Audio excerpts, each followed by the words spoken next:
हेर केपिओलाई जबरजस्ती गाड्न थाले। अब गाडी हाल्यो भने त फेरि उम्रिएर 2-4वटा यस्तै केपिओली फेरि पलायो भने त बर्बाद हुन्छ। यो असार 15मा अब धान रोप्लान् भनेको केपिओलीलाई रोपेर फेरि 2-4वटा केपिओली निकालेरै छोड्ने भए हो। छत्तार पनि जन्माएर अन्डा नि पारेन। अब चाहिँ अब यो गाडी चाहिँ मार्नु पर्छ भन्ने लाग्यो केटाले। नगर त यार। अब सिधा प्रोसेसबाट केही पनि भएन।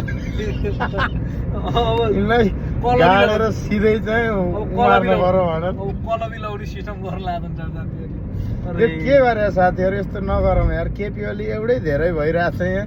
जबरजस्ती गाडी हालेर अनि 4-5वटा पलायो भने अनि कसरी सम्हाल्नु यार। बरु हाम्रो महावीर कुनको प्रयोगशाला पठाइदिउँ, केटाहरूले ठाङठुङ बनाएर त्यही ठिक पार्न सक्छन् होइन।